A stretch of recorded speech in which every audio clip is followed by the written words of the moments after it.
Good morning everyone and welcome to this new video.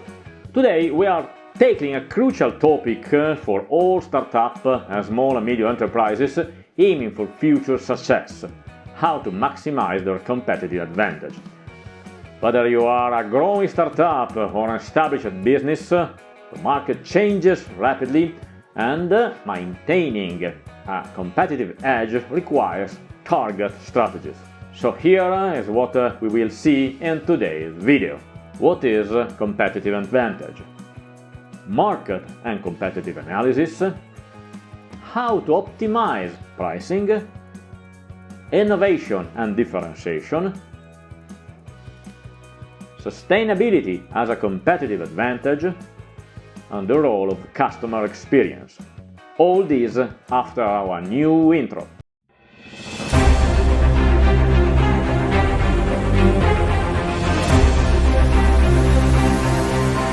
So, what is a competitive advantage? When we talk about competitive advantage, we mean the factor or combination of factors that allow your company to deliver superior value over competitors. This can result in increased customer appeal, higher profit margins, or a dominant market position. Types of competitive advantage. Competitive advantage can take many forms. Let's see the main ones. First, cost leadership. If you can produce or provide services at a lower cost than your competitors, you can afford to charge lower prices or have higher margins. For example, think giants like IKEA or Ryanair. Differentiation is based on the uniqueness of the product or service.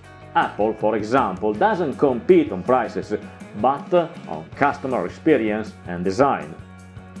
And the last one, focus. Here the company focuses on a well-defined market niche. This can be the case of companies such as Ferrari or Patagonia, which dominate specific segments thanks to their specialization. Not all competitive advantages are lasting. Some are temporary, for example, resulting from a technological innovation that competitors can soon replicate. Others, on the other hand, are sustainable over time because they are based on resources that are difficult to imitate, such as the brand or exclusive patents. For example, Coca-Cola has a sustainable advantage due to its brand and widespread distribution network. A small startup, on the other hand, could have a temporary advantage thanks to a new patent or a faster time to market. The evolution of competitive advantage. It is important to understand that competitive advantage is not static. What works today might not be effective tomorrow. The market environment, technological changes, and customer expectations are constantly evolving. For example, Netflix had an early competitive advantage thanks to the DVDs shipped to homes, but it had to transform itself to compete in a streaming model. Today, its advantage lies in the original content and personalized algorithm. I invite you to reflect. What is your current competitive advantage? That is sustainable over time, or is it at risk of being outdated? So write me in the comments so we can talk about together.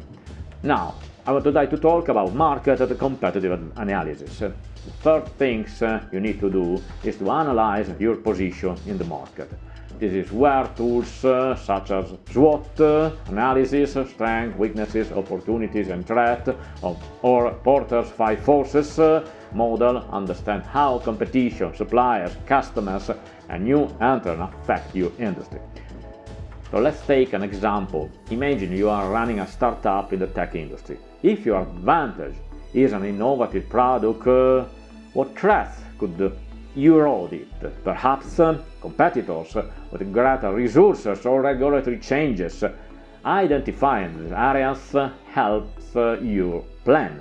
How to optimize pricing. Price is not just a matter of numbers, it is a statement of value. To maximize your competitive advantage, you need to find the point where the price reflects the perceived value of customers. For example, If your product is high-end, but you don't clearly communicate the benefits, you risk losing customers. For this reason, it is important to align the price with the perception of markets. To do so, there are a variety of pricing models you can adopt based on your industry and strategy. Let's see some of them. The cost plus pricing. Calculate the cost of production and then add a margin. It is simple, but it doesn't take into account the perceived value of customers. And then we have the value-based pricing. Set the price based on how much the customer is willing to pay for the perceived value. This model is ideal for differentiate products or services. And then dynamic pricing. Change the price based on demand, seasonality or other factors. We often see it in airplane flights or in hotels. Identify the optimal price. To find the optimal price, you need to consider three main factors. First of all, the cost. You must cover both fixed and variable costs to avoid losses. Calculating variable cost is usually straightforward. However, properly allocating fixed costs can be more complex, especially when dealing with multiple products. The second one is the perceived value. Understand how much the customer is willing to pay based on the benefits he receives. And then the competition. What are the market prices for similar products? A useful method is the pricing experiment, where different price ranges are tested to see which one maximizes sales and profit margin. Now, some common mistakes to avoid. Many companies make mistakes when setting prices. Here are the most common ones. The first is underestimating the value. If you set a price too low, you risk devaluating your product. Ignore hidden costs. Make sure that the price also covers indirect expenses. Blindly following competitors. Copying competitors' pricing strategies without accounting for your unique value proposition can be a risky move. By avoiding fall into the traps by carefully analyzing your market and positioning. Let's take an example. Think selling a management software. With a low price, you aim for high volumes, but you risk attracting customers who may abandon early. And with a premium price, you attract more loyal customers, but you need to guarantee outstanding service. The choice will depend on your strategy and target audience. Some tools to support pricing strategies. Customer surveys to understand how much value they perceive in your product. Sales data analysis to identify the best performing price ranges, and dynamic pricing software to adjust prices in real time. Remember, pricing is one of the most powerful tools for communicating value and positioning your product in the market. Finding the right balance requires analysis and experimentation, but it can be the difference between success and failure. If you have any doubts, write me in the comments down below. Now, innovation and differentiation. A sustainable competitive advantage often relies on innovation. I am not just talking about technology, but also about processes or business models. For example, think a company that has introduced a subscription model in a traditional industry. Not only does this build customer loyalty, but it creates a recurring revenue stream. As a general rule, always ask yourself, how can you innovate to make your product or service unique? And now, sustainability as a competitive advantage. Sustainability is no longer an option, it is a necessity. More and more customers and investors are rewarding companies that integrate sustainable practices. So why is sustainability crucial? In 2025, sustainability will be more than a trend, it will be a strategic necessity. Companies that integrate sustainable practices not only meet customer expectations, but also reduce operating costs and improve their market positioning. For example, according to a study by Nielsen, 73% of customers are willing to spend more on sustainable products. Sustainability is not just about the environment, but includes three main pillars: Environmental, reduction of emission, use of recycled materials, renewable energy. Second, social, ensuring equity, decent working conditions and inclusiveness. And the last one, economic, developing resilient and long-term business models. For example, IKEA has invested in renewable energy and introduced products made from recycled materials, improving both reputation and profit margins.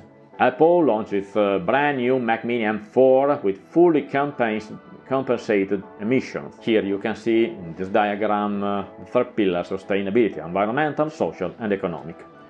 Now, how to integrate sustainability into business strategy? To turn sustainability into a competitive advantage, you need to integrate it into every aspect of your business. Here are some key steps.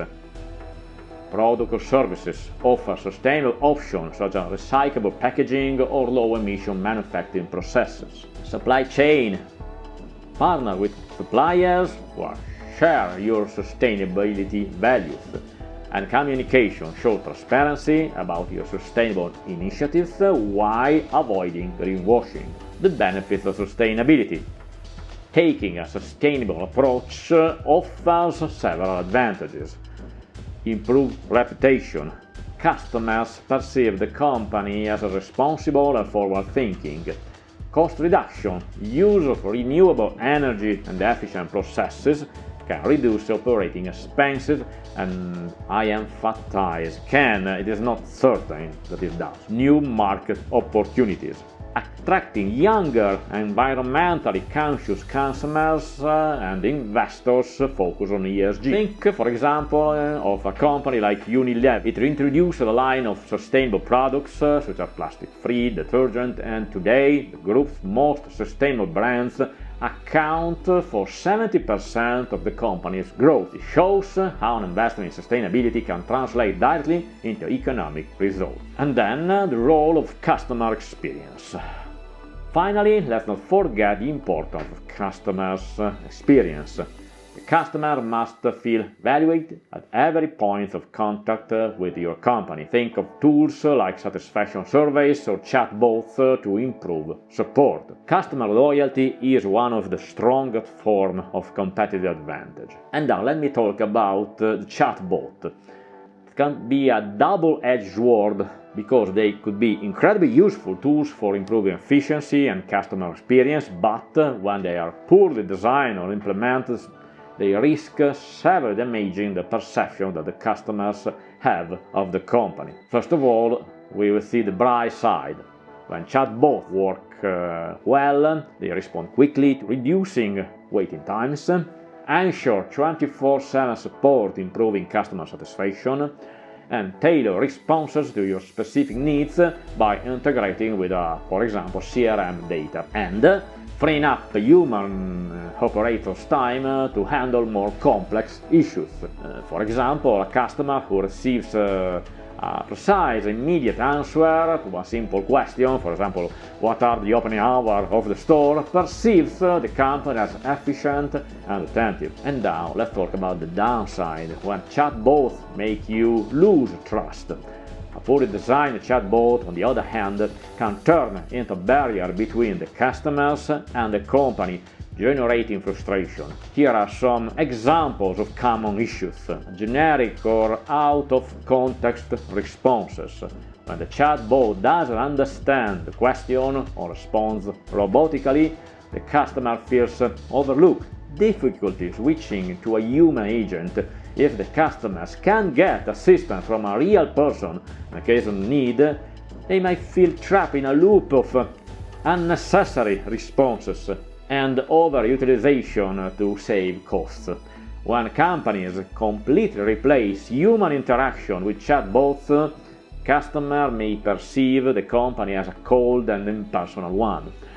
For example, a customer who has a complex issue such as an incorrect invoice or an order not received and only receives generic responses from the chatbot, I'm sorry, I don't understand the question, feel frustrated and dissatisfied. A negative experience with a chatbot can make the customer feel a number, when responses are too generic or automated, the customers perceive a lack of empathy. If proper support is not provided or the customer fails to get helpful answers, the trust in the company decreases. Frustrated when chatbots get in the way of resolving complex issues quickly, customers may even abandon the brand. According to a survey of PricewaterhouseCoopers, 59% of customers say that the humanized interaction reduces their trust in a company. So how to prevent a chatbot from becoming a problem? To ensure that chatbot is an add value and not a double-edged sword, first, careful design your language. Use a natural, personalized tone that reflects your brand. Then define the limits of the chatbot. The chatbot must know when to direct the interaction to a human operator and update it regularly. Make sure that the chatbot can answer new questions and situations shortly, and offer an option to contact a human agent. It should be clearly visible and easy to use. Chatbots are powerful tools, but they need to be used carefully. If implemented poorly, they risk damaging the relationship with the customers, turning into a barrier instead of help. Investing time and resources in designing an effective chatbot can be the difference between retaining customers and losing them. So, as a conclusion, to maximize your competitive advantage, you need to first analyze the market and competition, optimize pricing, innovate and differentiate, investing in sustainability, and create an exceptional customer experience. I hope these tips are useful to you. If you need support for your business strategy, contact me or visit my website, and don't forget to subscribe to the channel so you don't miss out on other useful content. See you in the next video, and of course, and again, Merry Christmas!